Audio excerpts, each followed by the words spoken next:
In March 1862, something impossible happened in Yazoo County, Mississippi. A slave named Elijah had been buried 3 days earlier after dying from a brutal whipping. His master, Colonel Harrison Blackwood, attended the funeral to make sure the body was properly interred. Blackwood even paid for the coffin, an unusual gesture that some saw as guilt, others as simply protecting his investment's final disposal. But on the third night after the burial, Elijah walked out of Riverside Cemetery, walked through the gates of Blackwood Manor, and began a campaign of vengeance that would leave 13 people dead, expose a fortune built on murder, and spark a series of slave uprisings that Confederate authorities desperately tried to suppress. What really happened in that grave?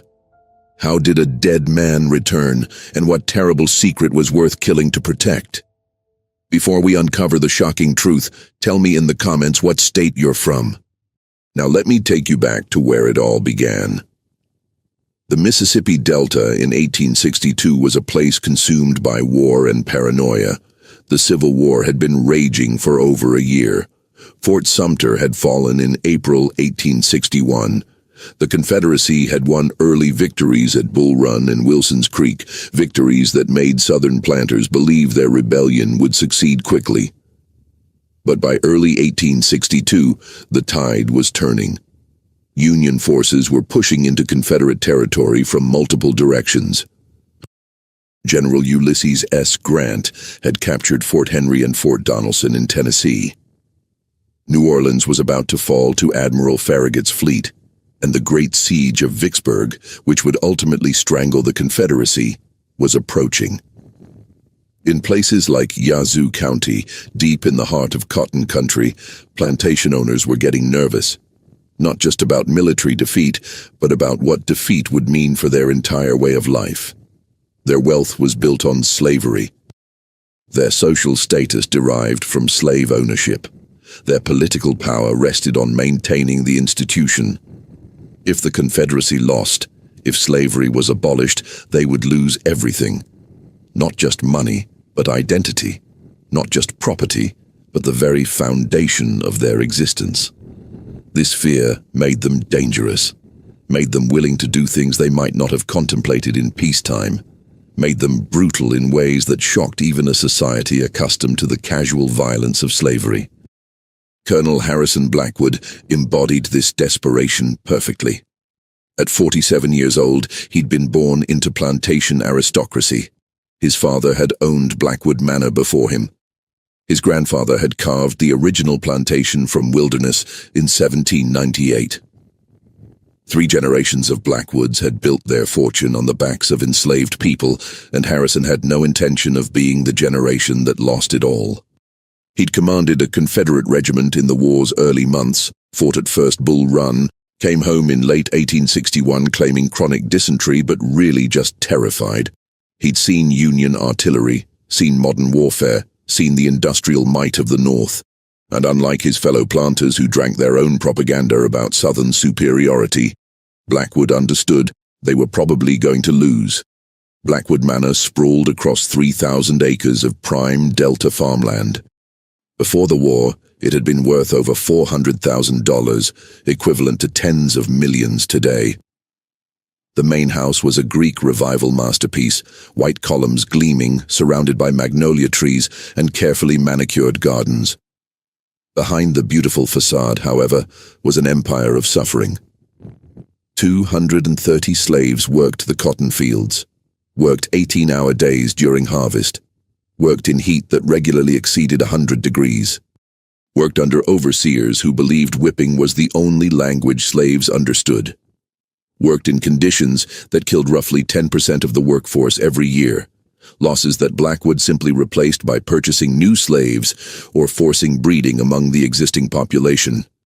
Elijah had been born on Blackwood Manor in 1843, the son of a woman named Grace who'd been brought from Virginia as a teenager and a father whose identity was unknown, possibly one of the overseers, possibly Blackwood's own father.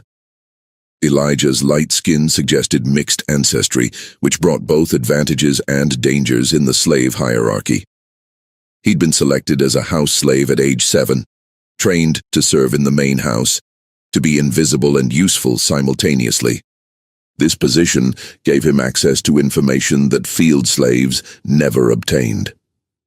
He learned to read by watching Blackwood's children with their tutors, memorizing letters and words, practicing in secret despite the severe penalties for slave literacy.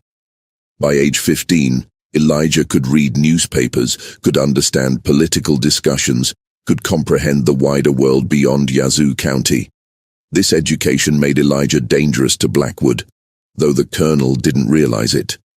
Dangerous because Elijah understood that slavery wasn't natural or inevitable, understood that it was a political and economic system maintained by violence and law, understood that it could be challenged, resisted, potentially overthrown.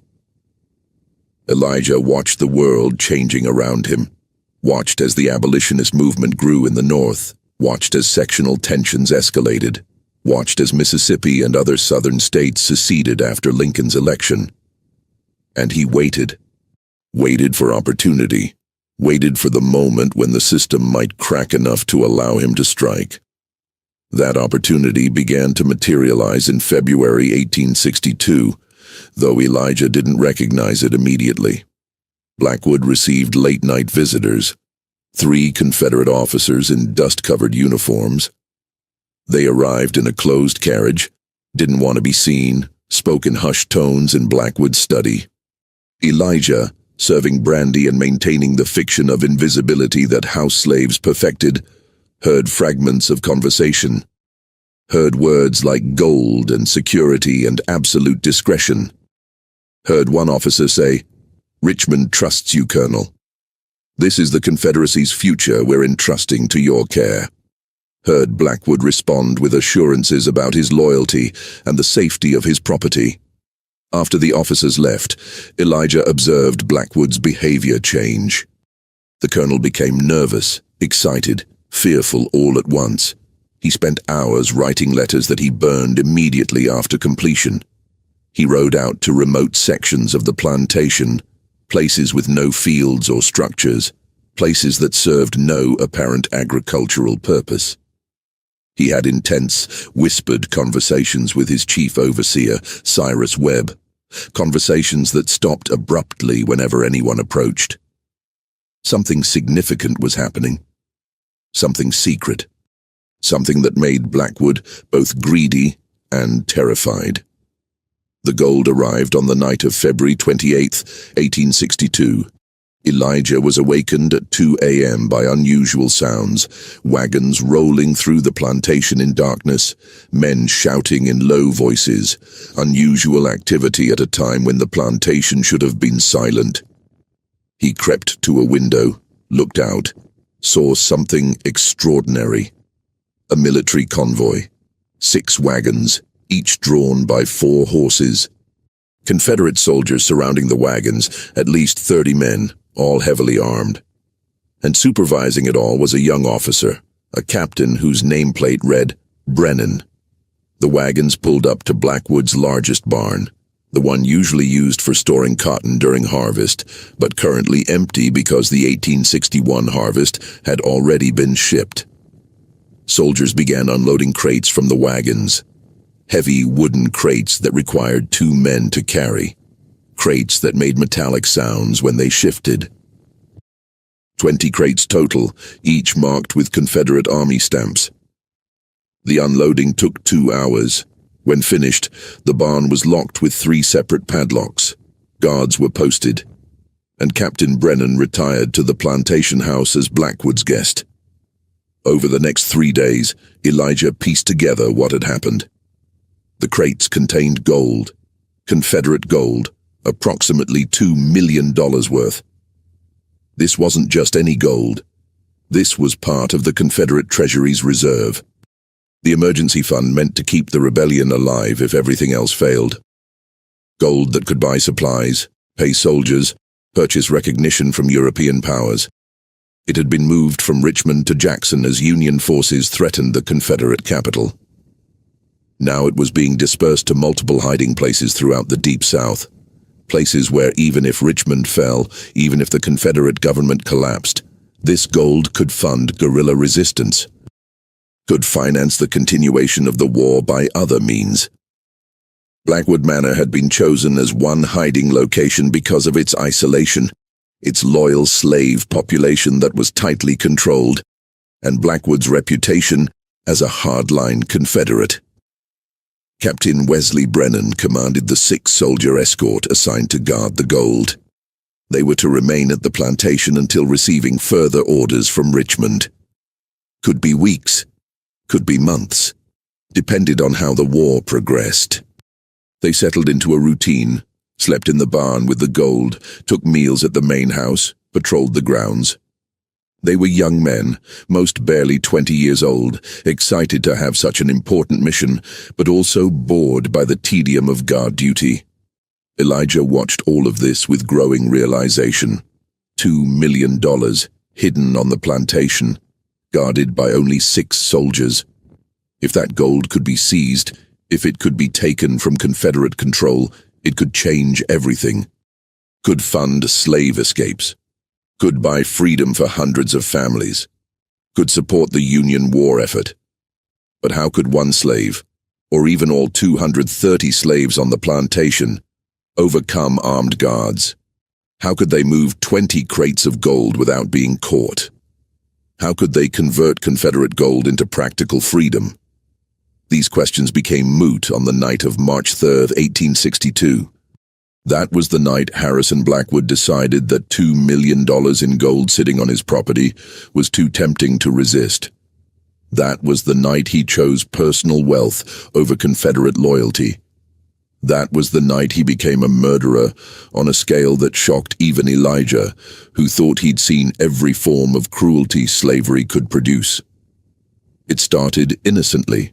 Blackwood invited Captain Brennan and his 6 soldiers to dinner at the main house. A proper dinner, the kind planters hosted to show off their wealth and sophistication. Multiple courses, fine wines, expensive bourbon afterward.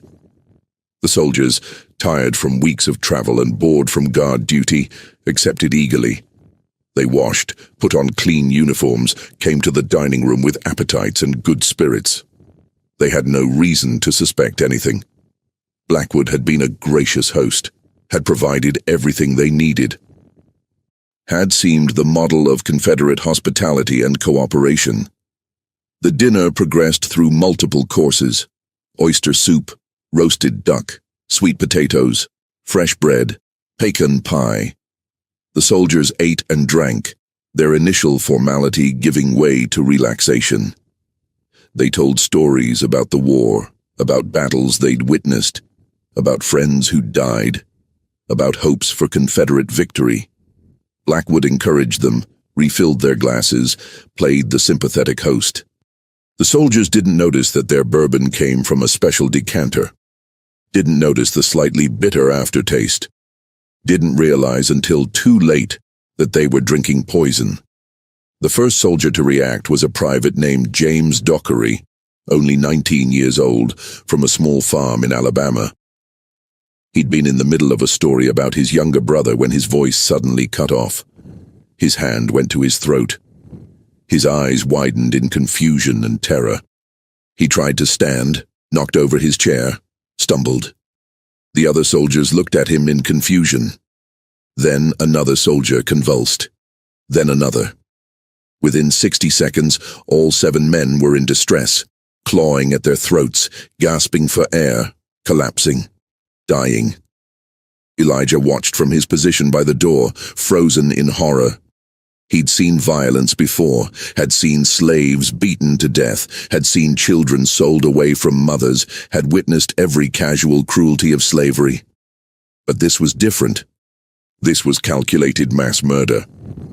This was Blackwood killing 7 men who trusted him, who'd eaten his food and drunk his liquor, who believed he was their ally. The soldiers writhed on the floor. Some vomited blood, some had seizures. One young soldier, couldn't have been more than 17, reached toward Blackwood with a pleading expression, seeking help, seeking explanation. Blackwood stood over him, watched him die, showed no emotion whatsoever. When the last soldier stopped moving, Blackwood turned to Cyrus Webb, who'd been standing guard at the door. "Get Thomas, Marcus, Samuel, Daniel, and James. Tell them to bring shovels and chains. We have bodies to dispose of."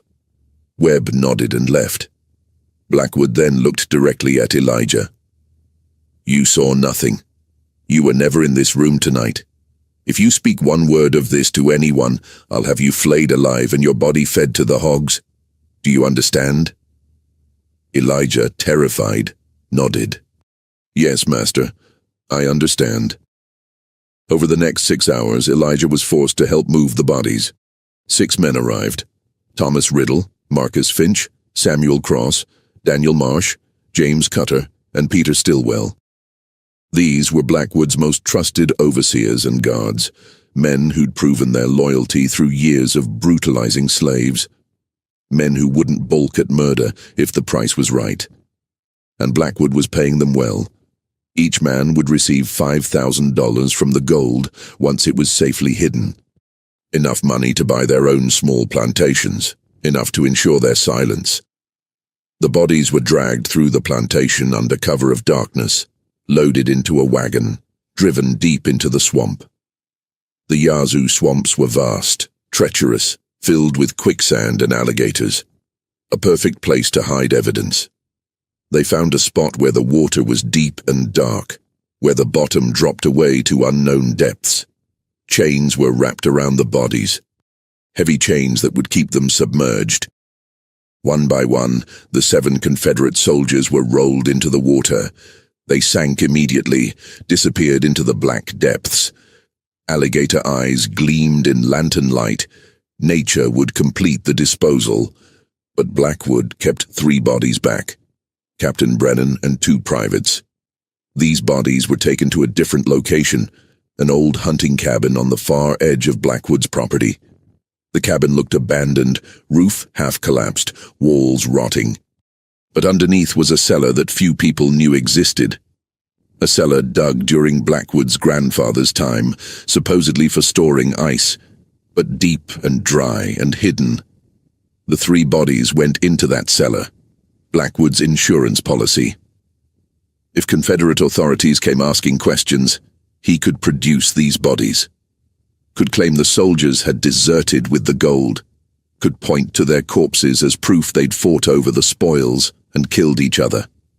The bodies were arranged carefully, made to look like they'd died in a fight, guns placed in their stiffened hands. The scene staged perfectly. The gold was moved next, all 20 crates hauled from the barn to the hidden cellar. Back-breaking work. The crates weighed over 100 pounds each, took 4 men to carry one. They worked through the night. By dawn, the gold was hidden. The cabin was recamouflaged, all evidence of activity was erased. The 6 men who'd helped were paid their shares, $5,000 each. They took the money and scattered, went to different parts of Mississippi, were told never to speak of this, never to contact each other, never to give anyone reason to ask questions. Elijah wasn't paid. Elijah was threatened. Blackwood called him to the study the next morning, showed him a whip with metal barbs. "You're smart, Elijah, smarter than most niggers. That makes you useful, but also dangerous. So I'm going to be clear. You know what happened. You know where the gold is. You know about the soldiers. If you ever speak of this, I'll make you wish you'd never been born. I'll hurt you in ways you can't imagine. Then I'll kill everyone you care about. Your mother Grace, your sister Ruth, every person you've ever spoken to. Do we understand each other?" Elijah, keeping his eyes down, submitted. "Yes, Master, we understand each other." But Elijah was already planning, already calculating, already preparing for the long game. He couldn't act immediately, couldn't challenge Blackwood directly, but he could gather evidence, could document everything, could prepare for the moment when Blackwood's control weakened, when the war turned, when opportunity emerged. And Elijah had faith that opportunity would come. Because he understood something Blackwood didn't. The Confederacy was going to lose. Union forces were stronger, better supplied, more numerous. It was only a matter of time. And when the Union came, when federal forces occupied Mississippi, that would be Elijah's chance. Over the following days, Blackwood created his cover story. He wrote letters to Confederate authorities claiming Captain Brennan and his men had arrived safely, guarded the gold for one night, then departed before dawn, claiming they'd received new orders. He expressed confusion about why they'd left so suddenly without proper documentation. Suggested they might have been fake soldiers, imposters who'd stolen real uniforms. Implied the gold had never actually arrived. The lies were smooth, convincing, and with the chaos of war, with communication lines disrupted, with bureaucracy overwhelmed, Confederate authorities accepted Blackwood's story. Launched an investigation for the missing soldiers and gold, but that investigation went nowhere. The soldiers were listed as deserters, the gold written off as lost. But Blackwood had a problem. 6 men knew the truth. The 6 overseers who'd helped move bodies and hide gold. They'd been paid well. They'd been threatened severely. But they were still liabilities, still potential witnesses if anyone ever investigated seriously. Blackwood needed permanent solutions, needed those 6 men silenced forever. Over the next 2 weeks they began dying in accidents. Thomas Riddle crushed when a barn beam fell. Marcus Finch drowned while crossing the river, despite being an excellent swimmer. Samuel Cross trampled by horses that somehow got spooked in their pen. Daniel Marsh died in a barn fire. James Cutter, thrown from a wagon, broke his neck. By mid-March, only 2 of the 6 remained alive, Peter Stillwell and a plantation guard named Josiah Grant. Both men realized what was happening, realized Blackwood was eliminating witnesses. They confronted him together, both armed, demanding safe passage off the plantation, or they'd go to authorities with the truth.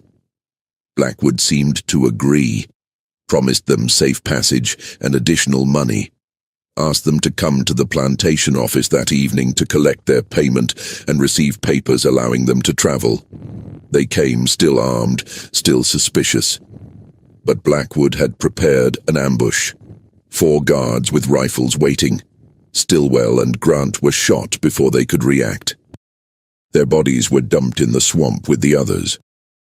Elijah witnessed all of this, saw the systematic elimination of witnesses, understood that he was next, that Blackwood would eventually decide even one slave who knew the truth was too dangerous to allow to live. Elijah needed help, needed allies, needed someone who could protect him and help execute a plan. He went to Solomon, an old slave on a neighboring plantation called Rosewood. Solomon was nearly 70 years old, had been born in Africa, had been brought to America on a slave ship in his youth, had retained knowledge of African medicine, spiritual practices, things the white masters didn't understand and feared.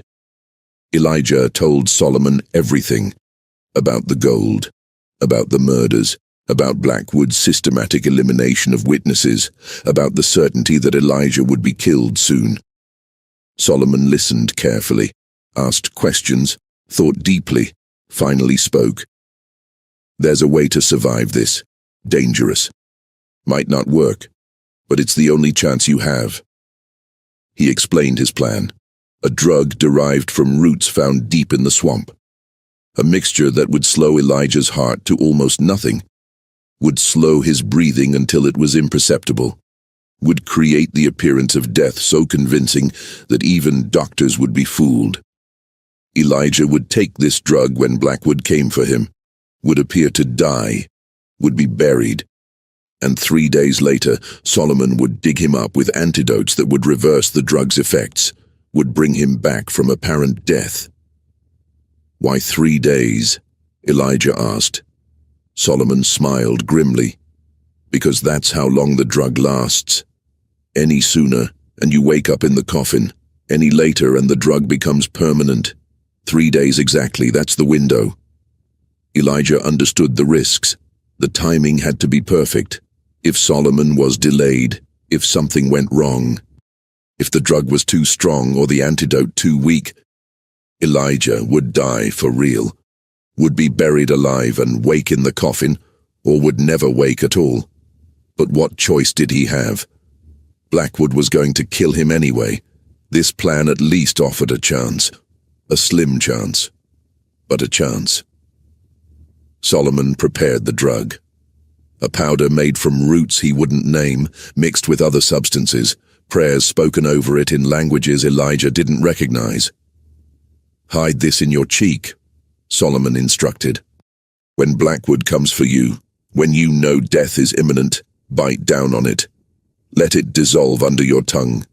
Your heart will slow. Your breathing will stop. You'll feel yourself slipping away. Don't fight it. Let it take you. Trust that I'll bring you back." He also gave Elijah a small knife. If the drug fails, if you need to fight, this is your last option. Elijah's moment came on March 12, 1862. Blackwood called him to the study, said he needed help moving something heavy, something important. Would Elijah come with him tonight? Of course Elijah would. He had no choice. He hid the powder packet in his cheek, concealed the knife in his boot, prepared himself mentally for what was coming.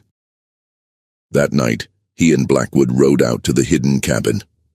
Blackwood said the gold needed to be moved again, said Union forces were getting too close, said they needed to relocate it to an even safer location. They began loading gold bars into a wagon. It was exhausting work. The bars weighed 30 pounds each. After an hour, both men were sweating despite the cool March night. Blackwood offered Elijah water from a canteen. Elijah drank. The water tasted normal. But within 5 minutes, Elijah felt dizzy, his vision blurred, his legs weakened. Poison, the same poison Blackwood had used on the Confederate soldiers. Elijah's limbs grew heavy. He tried to reach for the knife in his boot, but his fingers wouldn't work. He collapsed. Blackwood stood over him. "I'm sorry, Elijah. Truly, you're a smart boy. But you know too much. Can't risk it, you understand?" As darkness closed in, as his body shut down from the poison, Elijah managed one final act. Bit down on the powder packet, felt it break, felt the bitter taste spread through his mouth. The drug mixed with the poison in his system. His heart, already slowing from the poison, slowed further, then stopped. Blackwood checked his pulse at the neck, at the wrist, found nothing. Dead. Good. Blackwood dragged Elijah's body into the woods 50 yards from the cabin, left it there, returned to finish moving gold alone. The body was discovered the next morning by field slaves walking to their work. They recognized Elijah immediately, ran to report it. The overseer on duty, a new man named William French who hadn't been involved in the murders, came to investigate. Found Elijah cold and stiff, no pulse, no breath, no response. Definitely dead. He reported to Blackwood. Blackwood came to examine the body, put on a show of shock and distress, claimed Elijah must have tried to steal from him, must have followed him to the hidden cabin. There had been a confrontation. Blackwood had been forced to defend himself. It was self-defense. Justified. Legal. No one questioned it. A slave attempting theft from his master, that was expected. A master killing a thieving slave? That was his right. The other slaves looked at Elijah's body and stayed silent. Knew that protesting would only get them killed. Knew the system protected masters, not slaves. Knew that justice didn't exist for people like them. But they mourned silently. Elijah had been kind, had been intelligent, had been one of the few house slaves who didn't look down on field workers. His death was a loss to the community. They prepared his body according to slave traditions, washed him, wrapped him in clean cloth, said prayers over him in the slave quarters where masters never came. Here's where Blackwood made his critical miscalculation. Perhaps feeling guilt, perhaps wanting to maintain appearances, perhaps simply wanting to ensure Elijah was actually buried and gone. Blackwood did something unusual. He paid for a proper coffin, a wooden coffin with brass handles. He also paid for a plot in Riverside Cemetery, the segregated cemetery where slaves and free blacks were buried. And most unusually, he attended the funeral. The funeral was held on March 13, 1862, at midday. About 40 slaves attended, everyone Blackwood could spare from field work. A preacher, an old slave named Tobias, who conducted services for the black community, spoke over Elijah's body, quoted scripture about deliverance and justice and God's ultimate judgment. The slaves sang spirituals that spoke in coded language about freedom and escape and the eventual fall of oppression. Blackwood stood at the back, uncomfortable, watching to make sure proper procedures were followed. The coffin was lowered into the grave. Workers began shoveling dirt. Blackwood watched until the grave was completely filled, watched until the mound of earth was complete and shaped, watched until the marker was placed. Only then did he leave, satisfied that his problem was solved. His last witness was dead and buried. His secret was secure. The gold was hidden. His fortune was guaranteed regardless of how the war ended. If the Confederacy won, he could return the gold and claim reward. If the Union won, he could keep it and use it to rebuild. Either way, he was positioned perfectly. But Blackwood was wrong. Elijah wasn't dead. The drug had worked exactly as Solomon promised, had slowed Elijah's heart to 1 beat every 2 minutes, had reduced his breathing to 1 shallow breath every 5 minutes, imperceptible to casual observation, convincing enough to fool everyone who'd examined him. But Elijah was aware, trapped in his body, conscious but unable to move or communicate. He felt himself being wrapped, felt the coffin lid closing, felt the descent into the grave, felt the terrible sound of dirt hitting wood, felt the weight of earth piling on top of him, felt absolute darkness, absolute silence, absolute isolation. The drug kept him in a state between life and death, not quite conscious, not quite unconscious. Time lost meaning. He floated in darkness. Sometimes he thought he was already dead. Sometimes he thought this was hell. Sometimes he thought the drug had failed and he would be trapped like this forever. But through it all, one thought remained. Trust Solomon. Solomon will come. 3 days. Just 3 days. Above ground, those 3 days passed slowly for Solomon. He was taking an enormous risk. If caught digging up a grave, he could be executed. Grave robbing was a serious crime, even for a slave grave. But Solomon had prepared carefully, had gathered 4 other slaves he trusted absolutely. Men who'd lost family to Blackwood's cruelty. Men who had their own reasons to want revenge. Men who would risk death for a chance at justice. Marcus, whose wife had been sold away. Isaiah, whose son had been beaten to death by an overseer. Joshua, who'd been separated from his parents as a child. And Caleb, who'd watched his sister be raped by Blackwood's guests. On the night of March 16th, 3 days after the burial, these 5 men met at Riverside Cemetery. They'd brought shovels, lanterns, and antidotes Solomon had prepared. The cemetery was unguarded. No one expected grave robbers. They found Elijah's plot easily. The fresh mound of earth was obvious. They began digging, worked as quietly as possible. Every shovel of dirt felt deafening in the night silence. Every sound seemed loud enough to wake the entire county. But no one came. No one heard. They dug for 2 hours. Finally hit wood. The coffin. They cleared dirt from the top. Pried open the lid with crowbars. Lantern light illuminated Elijah's face, pale, sunken, gray, looking truly dead. Marcus touched his neck, feeling for pulse. For long seconds found nothing. "We're too late," he whispered. "He's gone." But Solomon pushed his hand aside, felt more carefully, found it, faint, impossibly faint, but present, 1 beat every 2 minutes. He's alive. Barely. Help me get him out. They lifted Elijah's body from the coffin.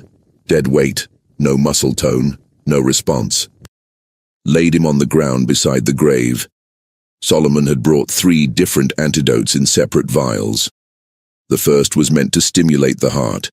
The second, to restart breathing. The third, to wake consciousness.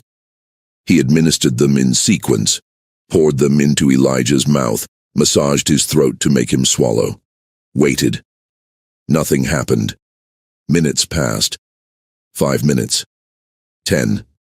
Maybe we were too late, Isaiah said. Maybe the drug killed him after all. Then Elijah gasped. A huge, desperate, rattling intake of breath.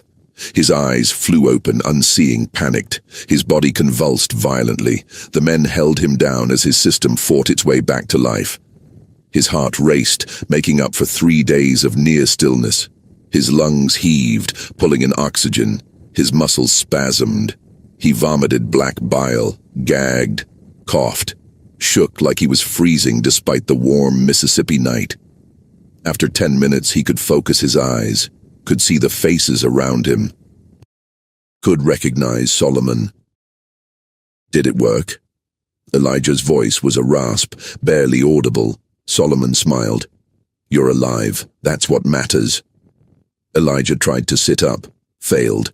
His body wasn't ready. 3 days without movement, without food or water, without blood properly circulating. He was extraordinarily weak. Blackwood, he managed. Blackwood thinks you're dead and buried, Marcus told him. Whole plantation thinks so. You're free of him now. We can get you north, get you to Union lines, get you away from here. But Elijah shook his head weakly. Not yet. Not done. Blackwood has to pay, has to answer for what he did. The men looked at each other. They'd expected Elijah to want escape, to want safety. But revenge? That was different. That was dangerous. Elijah, Solomon said carefully, you're too weak. You can barely move, and even when you recover, what can you do? Blackwood has guards, has guns, has power. You're one man. Elijah managed a smile. Terrible smile. I died. I was buried. I came back. You think Blackwood's guards scare me after that? He gripped Solomon's arm. Help me get strong. Help me get ready. Then I'll do what needs doing. The other men were silent, weighing options, weighing risks. Finally, Marcus spoke. My wife died because of men like Blackwood, died in childbirth because he wouldn't pay for a doctor. If you're going after him, I'll help. Isaiah nodded. My son deserves justice. I'll help too. One by one, they agreed. This wasn't just about Elijah. This was about every slave who'd suffered, every family that had been destroyed, every life that had been stolen by the plantation system. They filled in the grave, made it look undisturbed, carried Elijah deep into the swamp, to a hidden camp where escaped slaves lived, a maroon community that had existed for decades. Maybe 30 people lived there, families who'd run away, individuals who'd chosen freedom in the swamp over slavery on plantations. They survived by hunting, fishing, and occasionally raiding plantations for supplies. They welcomed Elijah, made space for him, shared food and medicine. Over the next week, Elijah recovered. Slowly. His body had been through trauma, the poison, the drug, 3 days of near death. He was emaciated, weak, but he was young and strong. With food and rest, he regained strength. More importantly, he planned. Planned his revenge, planned how to expose Blackwood, planned how to take the gold, planned how to use that gold to help his people. This wasn't just about killing Blackwood. This was about destroying everything he represented, about proving that the powerful could be brought down, about showing that slaves weren't powerless victims, but people who could fight back.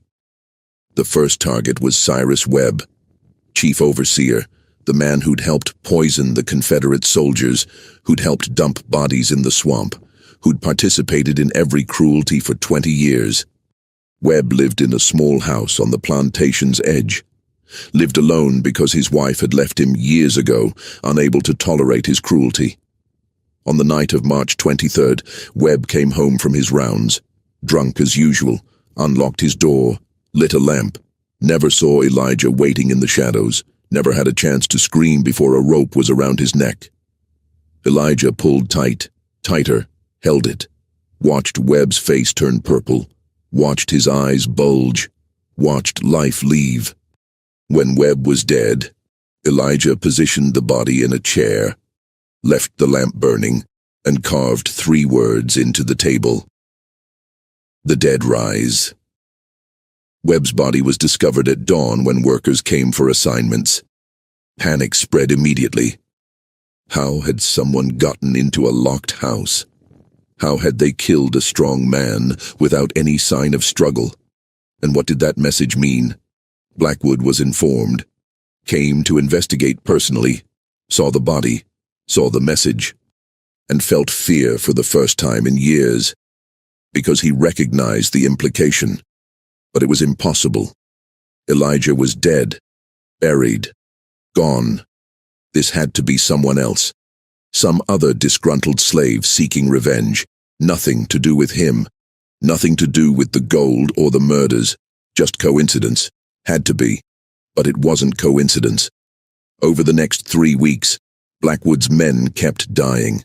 Thomas Riddle found in his bed with throat cut. Message carved into the headboard. The dead rise. James Cutter beaten to death with a shovel in the barn where he worked. Marcus Finch drowned in a water trough despite being an excellent swimmer. Samuel Cross pushed from a barn loft, neck broken. Daniel Marsh poisoned with the same substance Blackwood had used on the soldiers. William French, the overseer who hadn't been involved in the original murders but had taken over Webb's position, shot through a window while eating dinner. Josiah Grant, one of the 2 men who'd fled earlier, tracked down 20 miles away and found dead in a barn with the message carved into the wall beside him. Peter Stillwell, the other fugitive, killed in a rooming house in Jackson. Each death was different. Each showed planning and patience. Each carried that same message.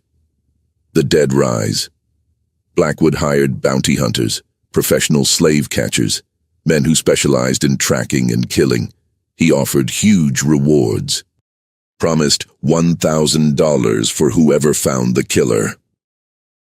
The bounty hunters searched, found nothing. 2 of them disappeared. Their bodies discovered a week later in the swamp, partially eaten by alligators, with the message carved into nearby trees. The remaining bounty hunters quit, said the plantation was cursed, said there was something unnatural happening, said no amount of money was worth this. Blackwood's workforce collapsed. Slaves refused to work, refused to stay in their quarters at night, started building barricades, started carrying improvised weapons. The ones who could fled to other plantations or into the swamp. The ones who couldn't flee huddled together and waited in terror, not knowing who would die next. The white community of Yazoo County was equally terrified. News spread of the killings, of the mysterious message, of the apparent inability to catch whoever was responsible. Some whispered about voodoo, about African magic, about slaves calling up spirits to take revenge. Others insisted there had to be a rational explanation. A gang of runaway slaves working together, maybe supported by Union agents, maybe part of a broader plot to destabilize Mississippi's plantation system. Confederate authorities sent investigators. They found nothing useful. Too many suspects, too little evidence, too much chaos. By mid-April, 11 of Blackwood's men were dead. The plantation had effectively ceased operations. Fields lay unplanted. Buildings fell into disrepair. Blackwood himself was a prisoner in his own house, had barricaded himself in his study, slept in short bursts with loaded guns on his desk. His health collapsed, lost 40 pounds. Hair went completely white, hands trembled constantly, eyes were sunken and haunted. He knew, deep down, he knew it was Elijah. Somehow, impossibly, Elijah had survived, had come back, was hunting him systematically. But Blackwood couldn't admit this, couldn't acknowledge he'd failed to kill a slave, couldn't confess to the murders that would explain why Elijah wanted revenge. So he suffered in silence, waited for death he knew was coming. Then, on April 20th, 1862, salvation arrived. Or so Blackwood thought. A unit of Union cavalry rode into Yazoo County. Advance scouts for the forces that would eventually siege Vicksburg. They were gathering intelligence about Confederate positions and supplies, looking for anything useful to the Union war effort, looking for loyal Unionists and slaves who could provide information. Their commander was Captain William Terrell, a career officer from Pennsylvania, tough and pragmatic. Elijah saw opportunity, emerged from hiding, approached the Union camp at night, told Captain Terrell he had information about Confederate gold, about murders, about crimes that needed answering for. Terrell was skeptical. He'd heard 100 wild stories since entering Mississippi. Slaves often exaggerated or invented information, hoping to gain favor or protection. But Elijah was specific, gave details, locations, names. Terrell decided to investigate. The next day, April 23rd, Terrell and 20 soldiers rode to Blackwood Manor, demanded to search the property. Blackwood, desperate and terrified, initially refused, claimed this was Confederate territory, claimed Union forces had no authority. But Terrell was in no mood for debate. I have 20 armed men. That's all the authority I need. Now, you can cooperate and make this easy, or you can resist and make this hard. Your choice. Blackwood chose cooperation, sent word to the few guards he had left to hide the gold, to move it quickly before the Yankees found it. But Elijah was guiding the Union soldiers, led them directly to the hidden cabin, to the cellar beneath. They arrived before Blackwood's men could move anything. Found the gold, all 20 crates, also found the 3 bodies Blackwood had kept as insurance. Captain Brennan and 2 privates, still in Confederate uniforms, still arranged in their staged scene, identifiable despite decomposition. Terrell examined everything, read the Confederate Army stamps on the crates, counted the gold bars, studied the bodies, understood immediately what had happened. This wasn't just theft. This was murder of Confederate soldiers, theft of Confederate treasury funds. Even by Confederate law, these were capital crimes. Even in the chaos of war, this was inexcusable. Terrell arrested Blackwood on the spot. Also arrested the 3 remaining guards who'd been trying to move the gold. All were taken to the Union camp under heavy guard. Word of the gold discovery spread rapidly. Within days, federal authorities from Jackson arrived. A judge advocate came to determine proper legal proceedings. Technically, Blackwood should be tried by Confederate courts since these were Confederate soldiers and Confederate property. But the Confederacy didn't control this territory anymore. Union forces occupied Yazoo County, and Union military law applied. The decision was made. Blackwood would be tried by Union Military Tribunal, charged with murder of 7 Confederate soldiers and theft of Confederate government property. If convicted, he would hang. The trial was held on May 10, 1862, in a commandeered courthouse in Yazoo City. The proceedings were swift but thorough. The prosecution presented overwhelming evidence: the gold, the bodies, testimony from Elijah about what he'd witnessed, testimony from other slaves about the accidents that had killed witnesses, testimony about Blackwood's behavior and statements. The defense attorney, A Confederate sympathizer forced to represent Blackwood could offer no effective counter-argument. The facts were irrefutable. The verdict came on May 12th, guilty on all counts. The sentence: death by hanging. Blackwood and his 3 guards would be executed together. The execution date was set for May 15th, 1862, 3 days away.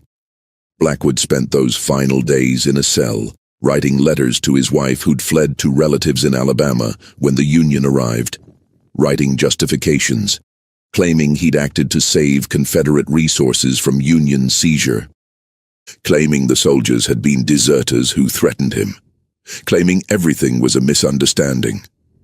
But no one believed him, no one cared. His time had run out. On the morning of May 15, 1862, 4 gallows were constructed in the public square of Yazoo City. A crowd gathered. Union soldiers, freed slaves, local citizens. Everyone wanted to see the execution of Harrison Blackwood, the man who'd been so powerful, so feared, so certain of his superiority. Now reduced to a condemned criminal in a Union noose, the 4 men were led out. Hands bound, faces pale, Blackwood's guards broke down, wept, begged for mercy. Blackwood remained stoic, silent, perhaps in shock, perhaps simply accepting the inevitable. The nooses were placed. The sentence was read. Captain Terrell asked if any of the condemned had final words. The 3 guards said nothing, but Blackwood spoke. His voice was steady, clear. "I regret nothing. I acted to preserve Southern wealth from Northern aggression. I would do it again. The Confederacy will prevail. You Yankees will hang for your crimes against our nation." Brave words, defiant words, but hollow. Because everyone knew the Confederacy was losing. Everyone knew Blackwood had died not for the Southern cause, but for personal greed. The trapdoors opened. The 4 men dropped. 3 died instantly. Clean breaks, quick deaths. But Blackwood's rope was slightly too long. He didn't die immediately. Strangled slowly. Kicked and twisted for almost 2 minutes. Some said it was incompetence, poor measurement of the rope length. Others said it was deliberate, that the Union hangman wanted Blackwood to suffer, that a quick death was too merciful for a man who'd murdered 7 soldiers and countless slaves. Either way, Blackwood died hard.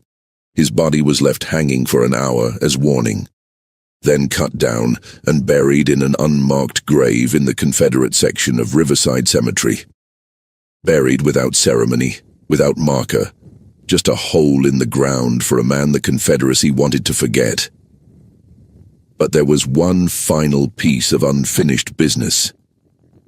One of Blackwood's accomplices had escaped, a man named Josiah Grant, who'd fled before the Union arrived, who'd made it to Confederate lines, who was hiding in Vicksburg thinking he was safe.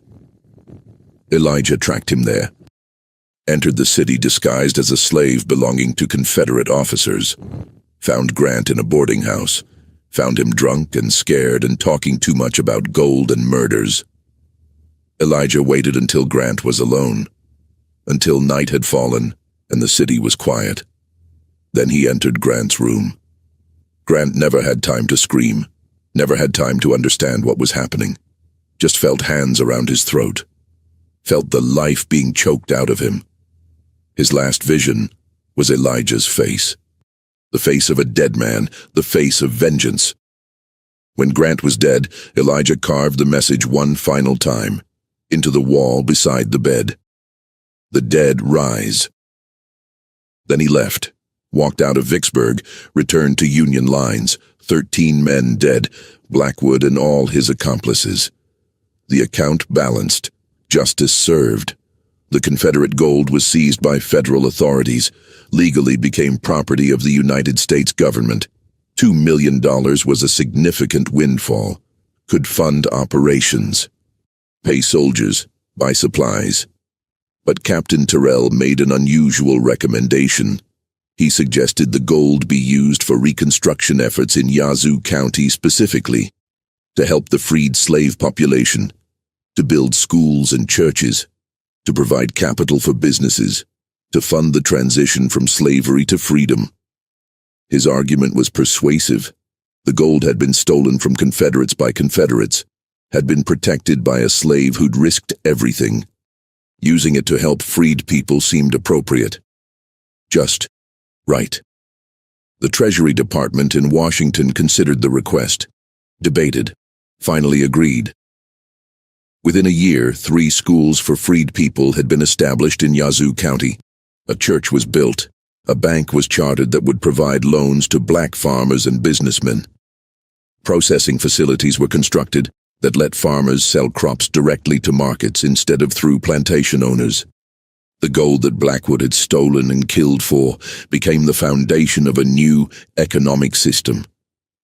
One that gave former slaves real opportunity, real hope, real freedom beyond just legal emancipation. Elijah became a prominent figure in the freed community, used his experience and intelligence to help others navigate the complex new world. He testified at multiple trials of Confederate officials accused of crimes against slaves. His testimony helped convict dozens of men who'd thought they'd never face justice. He helped establish some of the schools funded by the Confederate gold, taught reading and writing to adults who'd been denied education under slavery, became a minister, a community leader, a symbol of resistance and survival. In 1865, when the war ended and slavery was abolished throughout the nation, Elijah was 22 years old. He'd lived through the worst of slavery, had witnessed and experienced horrors, had died and been reborn, had taken terrible revenge. But he'd also helped build something new, had helped transform his community, had used his pain and anger constructively. Over the following decades, he continued this work, married, had 5 children, lived to see them grow up free, lived to see his grandchildren attend universities, lived to see possibilities he'd never imagined as a slave. Elijah died in 1910 at age 67. By then he was a respected elder, a man whose story was told and retold, the slave who came back from the dead, the man who'd brought down Colonel Blackwood, the hero who'd turned stolen gold into schools and churches. His funeral was attended by hundreds of people, black and white, people whose lives he'd touched, people who owed their education, their businesses, their opportunities to the work he'd done. They buried him in Riverside Cemetery, not far from where he'd been buried the first time. But this time there was no secret resurrection planned. This time, he rested peacefully, his work completed, his account settled. The legend that grew up around Elijah focused on the supernatural aspects, the death and resurrection, the ghostly revenge, the message, the dead rise that terrorized Blackwood's men. These stories spread throughout the South, were told by freed people to their children and grandchildren, became part of the folklore of resistance, part of the mythology of liberation. Some versions said Elijah was 7 feet tall, that he could appear and disappear like smoke, that bullets passed through him without harm, that he was immortal. Exaggerations. But exaggerations based on truth, based on the reality that Elijah had done something extraordinary, had challenged and defeated one of the most powerful men in Mississippi, had survived when everyone thought him dead, had brought justice when the legal system offered none. The white community of Yazoo County tried to suppress and distort the story. After Reconstruction ended and former Confederates regained political control, they rewrote local history, claimed Blackwood had been murdered by Union forces, claimed the gold story was Yankee propaganda, claimed the slave killings had been exaggerated or invented, claimed Blackwood had been a patriot and martyr. These lies were taught in schools, printed in newspapers, carved into monuments. Within a generation, most white families in Yazoo County believed the false narrative, believed their ancestors had been victims rather than perpetrators. The usual lies that communities tell themselves to avoid confronting uncomfortable truths, but in the black community, the real story remained, was passed down carefully, was preserved as testimony. My great-great-grandfather knew people who'd been slaves on plantations near Blackwood Manor, who'd witnessed the panic as Blackwood's men kept dying, who'd celebrated when Union forces arrived and arrested him, who'd watched the hanging and felt that justice, delayed and imperfect but real, had finally come. That testimony was passed down through generations, kept alive, preserved. A reminder that resistance was possible, that oppression could be fought, that even the most powerless could find power if they were brave enough and strategic enough. Today, if you visit Yazoo County, Mississippi, you won't find much physical evidence of these events. Blackwood Manor burned in 1863 when Confederate forces retreated ahead of Union occupation. The land was subdivided after the war, sold off piece by piece, eventually became farmland and later residential developments. The hunting cabin where the gold was hidden has long since rotted away. No traces remain, but Riverside Cemetery still exists. Elijah's original grave is there, the one he was buried in the first time. Empty now, but marked with a simple stone placed by his descendants in 1925. It gives his name, dates, and a single line: "He rose that others might rise." A subtle reference to the resurrection story, a reminder of what he accomplished. Occasionally, visitors leave tokens at the grave: coins, flowers, small written prayers, acknowledgements of a man who refused to accept injustice even after death. Local historians have complicated relationships with this story. Some embrace it as important heritage, document it carefully, include it in historical tours. Others dismiss it as exaggerated legend, point out that details can't all be verified, note inconsistencies in various tellings, suggest the whole thing might be fabricated or dramatically enhanced for political purposes during Reconstruction. And they're not entirely wrong. The story has certainly grown in the telling. Details have been added. Supernatural elements have been emphasized. Some aspects are probably more legend than fact, but the core remains documented. Union military records confirm the gold seizure at Blackwood Manor on April 21, 1862. Confirm the discovery of 3 bodies identified as Confederate soldiers. Confirm Blackwood's arrest and trial. Confirm his execution on May 15, 1862. Confirmed testimony from a slave named Elijah about murders and theft. Confederate records, such as survived the war, confirmed that a shipment of Treasury gold went missing in early 1862. Confirmed that Captain Wesley Brennan and 6 soldiers were reported as deserters, later corrected to murdered when their bodies were found.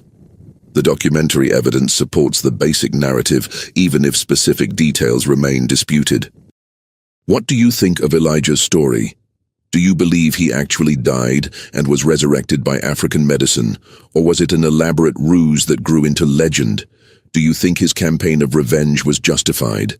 13 men dead by his hand or at his direction. Does that make him a hero or a murderer, or something more complex? Leave your thoughts in the comments. Tell me if your family has similar stories passed down through generations. Stories of resistance, of survival, of justice claimed rather than granted. These histories matter. They need to be remembered, need to be told, need to be preserved so future generations understand that freedom has always been fought for, has always required courage and sacrifice, has always demanded that someone stand up and say enough, that someone refuse to accept oppression, even when the cost is death. Elijah did that, literally died, and came back to finish what he started. Whether you interpret that literally or metaphorically, the message remains the same. The powerful are not invincible. The system is not eternal. Resistance is possible. Justice, however delayed, can come. If you enjoyed this deep dive into dark history, subscribe to the channel. Turn on notifications so you don't miss future stories about resistance, survival, and the fight for freedom. Share this with someone who appreciates history that doesn't sanitize the past, that acknowledges complexity and moral ambiguity, that tells difficult truths even when they're uncomfortable. Until next time, remember, the dead don't always stay buried. The past doesn't stay past. The stories we try to silence have a way of rising, of demanding to be heard, of reminding us that justice delayed might be justice denied, but sometimes it's just justice waiting for the right moment. Until next video. Don't pity me. My heart doesn't need your mercy. I can still stand on my own.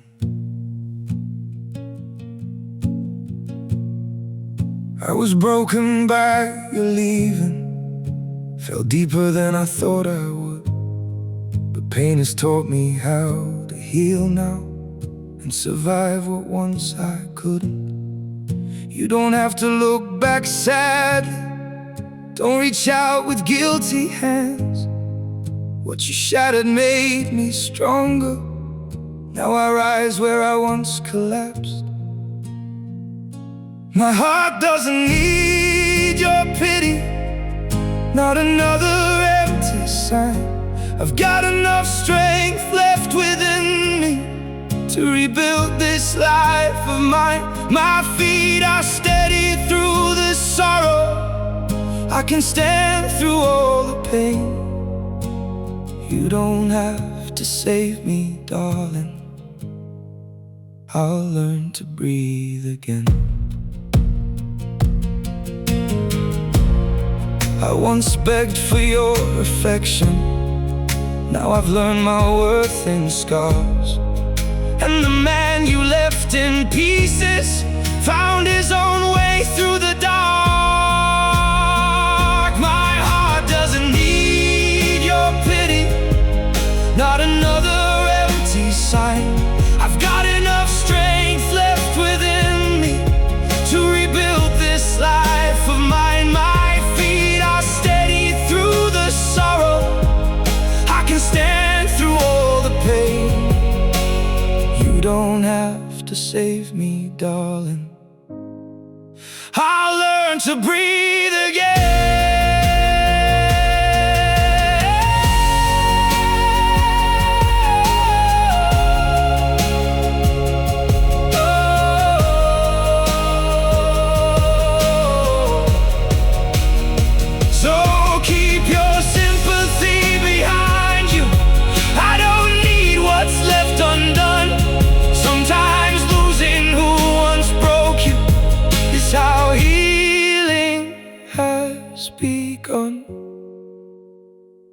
My heart doesn't need your pity, not another empty sign.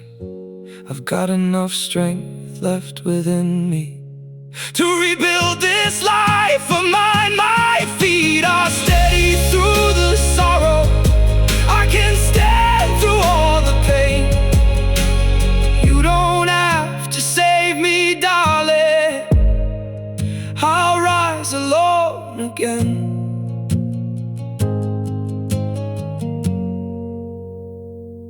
I'll rise alone again.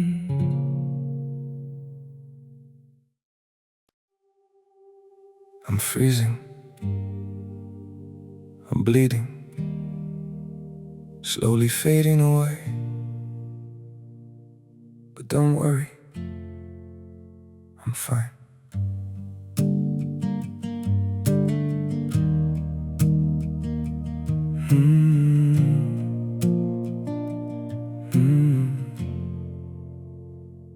The cold has settled in my heartbeat, like winter living in my veins. Every breath feels numb and fragile. Every smile just hides the pain. I'm breaking quietly in silence, falling slow without a sound. Yet I keep saying I'm okay, while my world burns to the ground. I'm frozen here, I'm bleeding slowly, dying piece by piece inside. But I still whisper, it's alright, just to keep you from goodbye. I'm shattered, love, but don't you worry, I'll pretend till my last breath. Even while my soul is fading, I'll say everything's okay. Maybe pain just learned to live here, maybe sorrow feels like home. So I wear my wounds like armor and survive them all alone. I'm frozen here, I'm bleeding slowly, dying piece by piece inside. But I still whisper, it's alright, just to keep you from goodbye. I'm shattered, love, but don't you worry, I'll pretend till my last breath. Even while my soul is fading, I'll say everything's okay. If you ever see me smiling, no, it's just my last defense. 'Cause sometimes love means hiding how much you're suffering. No, I'm frozen here, I'm bleeding slowly, dying piece by piece inside. But I still whisper, it's alright, just to keep you from goodbye. I'm shattered, love, but don't you worry, I'll pretend till my last breath.